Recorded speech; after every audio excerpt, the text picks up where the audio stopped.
What is up guys, welcome back to the channel, and as we are closing in on the last few days of this month, it is time for us to check out another episode of top 10 brand new free-to-play games you can play right now during the month of May. Honestly, in this month, we got a pretty awesome collection of games to check out. Whether you are into shooters, RPGs, horror games, co-op adventures, or even open world games, there is something here for everyone. And as always guys, all of these games are 100% free to play. You can simply go ahead and download them right now on Steam, Epic Game Store, and also some other platforms which I'll mention in the video. So let's get into it.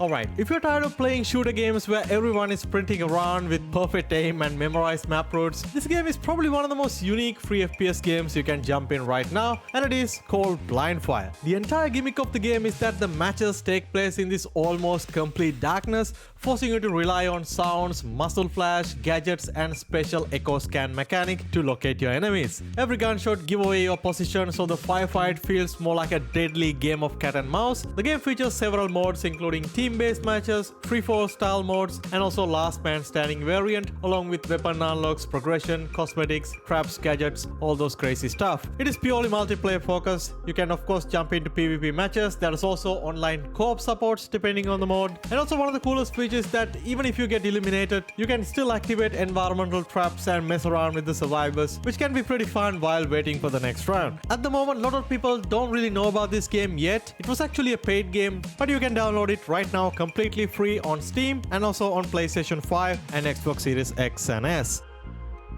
Moving on to another new but bit of an underrated game on Steam right now, and it is called Warped Universe. This one is a brand new free-to-play sci-fi PvE looter shooter dropped into early access this month, and easily one of the most ambitious indie projects that I've seen in a while. So in this game you play as a futuristic explorer fighting against mysterious force known as the Void, while traveling across the planet's space sectors, collecting resources, upgrading gear, and helping push the entire galaxy forward. What makes this stand out is the shared progression system, so that every mission you complete contribute to a community-wide goal, unlock buffs and benefits for all players, which is really cool. And as for game modes, currently early access version is primarily a single player PvE experience, although the game is built around shared online universe. Keeping that aside, the game does offer a good amount of variety. You can fight on planetary surface in third-person shooter combat, or jump into space fight sections, or even switch missions into turn-based tactic modes if that's more of your style. It does look very promising, and as I said, the game just launched into early access, so I wouldn't say it's a 100% polished experience at the moment, but it's definitely worth giving it a try,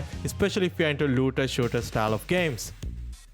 If you're someone like me who love fast-paced shooter games, we got a pretty awesome new game called Deadlooker. It's a fast-paced, raw-light first-person shooter set in a chaotic casino-themed dystopian city where everything is basically built around gambling with your life. The main twist is that your weapons aren't just pickups or upgraded normally. You actually have to sacrifice your own health to spin slot machine that decide your gun stats and abilities. It sounds weird, but it's actually pretty fun once you get the hang of it. Gameplay-wise, it's very fast and arcade style. You're moving through small handcrafted arenas fighting off enemies while trying to build the strongest possible weapon combination. It's a single player only experience, so it's all about surviving runs, improving your builds, and pushing further each attempt. The game actually just came out on Steam right now, sitting on positive reviews, so if you like those fast-paced roguelike style shooters and looking for something fun and fresh, it is totally free to download and try it out.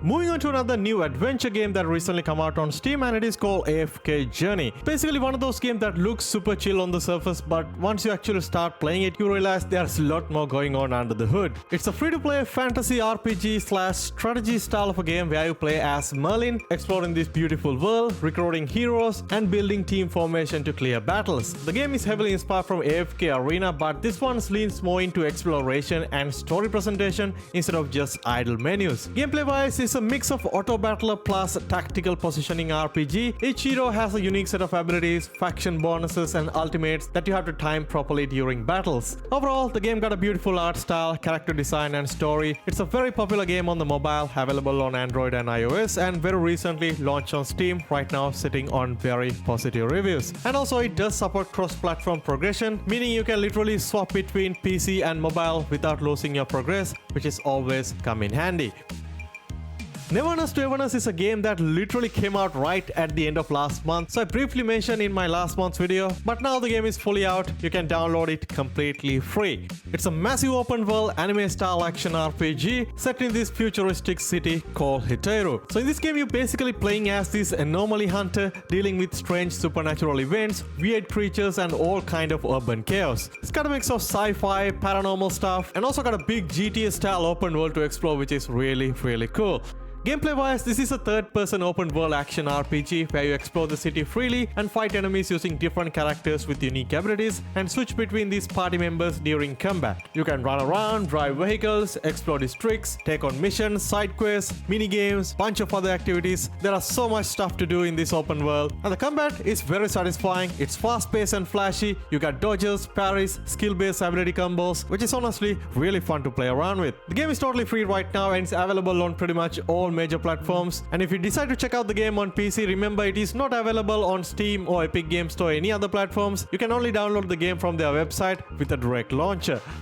Next up we got Unanswered. This one is a pretty interesting psychological horror, mystery, walking simulator style of a game that leans heavily into atmosphere and confusion rather than combat or action. You wake up in a completely unknown place with no memory of who you are or how you got there, and the game slowly pushes you deeper into this twisted environment that feels like actually messing with your mind. The gameplay wise, it's a first person single player experience, so you mostly walking through environment, solving light environmental puzzles and uncovering bit of the story through exploration and narration. There is no multiplayer, no co-op or no heavy combat. It's focused on immersion and psychological tension. The game is relatively short, it won't take a long time to complete, which fit the style of the game very well. And also the game doing pretty well on Steam in terms of reviews, right now sitting on 90% very positive. Stitchling is one of those games that immediately gives off that cozy chaos co-op vibe the moment you see it. It's a free-to-play action adventure beat 'em up style of a game where you and a friend go through this colorful patchwork world fighting toys like monsters. But the cool part is that every enemy you defeat can actually be used as materials to stitch into your character, which changes your build and even your combat style. Gameplay wise, this is a top-down hack and slash co-op game that heavily inspired from games like Castle Crashers. You got fast melee combat, dodging, ability swapping through trinkets and some light progression. It's very much designed around local co-op or remote play together, so the fun really kicks in when you're playing with someone else on a same screen or online. But don't worry if you don't have friends, there is a single player mode, but to get the best out of this, you need to have another friend to play with you. Currently, it's only available on Steam right now, sitting on very positive reviews, so download, try it out, it is completely free to play.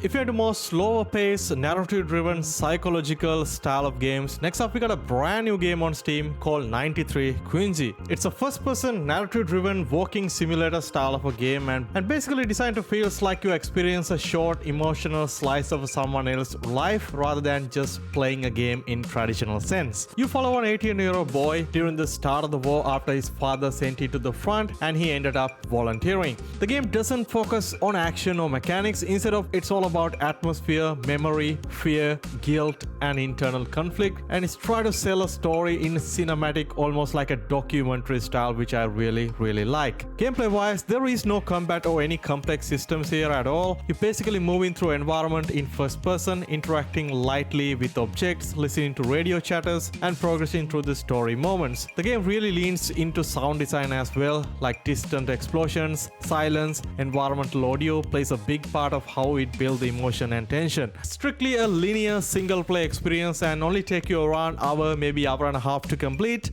It's very immersive and story driven, right now sitting on very positive reviews as well. In my opinion, it's more of an interactive short movie disguised as a video game, but all in all, if you're into this style of short narrative driven experiences, it is totally free to check out. Alright, moving on to another brand new game that's going under a lot of people's radar right now, and that is Tom Clancy's The Division Resurgence. This gotta be one of the biggest surprises of 2026, and you guys may or may not know, this one originally launched as a mobile game, but Ubisoft unexpectedly brought it back to PC through Ubisoft Connect, where it's currently available as a free-to-play early access title. Plus it does support cross-play and cross-progression between PC and mobile. Gameplay-wise, man, this is classic Division. It's a third-person looter shooter set in this post post-pandemic New York City, where you play as an agent trying to restore order while fighting hostile factions across the city. So if you ever played Division or Division 2, you will feel right at home. The game includes story missions, open world activities, PvE content, co-op missions, even a franchise famous Dark Zone where PvP and PvE collide in high-risk loot runs. Even though it's a mobile-based spin-off, visually the game looks pretty good in my opinion. As I said, it is totally free to play, available right now to download from their Ubisoft Connect launcher on PC, plus it's available on Android and iOS as well. Taking the number 1 spot is a game that I finally got to play after months waiting, and that is the Game of Thrones King's Road. This is probably one of the biggest free-to-play releases of the month in terms of name recognition alone, and you guys might remember this one originally appeared as an early access title and wasn't available in most regions, but this full free-to-play Steam launch happened a couple of weeks ago, bringing a huge wave of new players to the game. If you're a big fan of the TV series like myself, this game does a pretty impressive job of recreating the world of Westeros. You get to explore iconic locations like Winterfell, King's Landing, Castle Black, and areas beyond the wall in a much larger scale compared to any other Game of Thrones games before. So instead of playing as one of the show's main characters, you create your own hero, a bastard from a minor northern house trying to restore their family's legacy during this chaos of war. Gameplay-wise, this is an action RPG with a surprisingly strong focus on combat. You'll be dodging, blocking, parrying, and counter-attacking enemies in real time. At the start, you gotta choose between 3 different classes: Knight, Sellsword, or Assassin, each with their own combat styles and abilities. The game supports both single-player and online co-op. You can play the most of the story by yourself, but there are also group activities, bosses, and multiplayer content where teaming up with other players becomes a better option. Right now, it is available on Steam, totally free to play, and doing pretty well in terms of reviews and also on concurrent play count. I'm still in the very early stage of the game, but I'm glad to see the game finally available for most of us to play. So download, try it out, let me know down below what you think. And that's my list on the top 10 new free-to-play games you can jump in right now during the month of May. And honestly, this month had a surprisingly good mix of games. You had massive releases like Game of Thrones, The Division, and also a collection of smaller indie titles that definitely worth mentioning. As always guys, if you enjoyed the video, enjoy this free-to-play game coverage, don't forget to hit that like button, subscribe, and stay tuned to the channel. Thanks for watching. I'll catch you guys in the next one.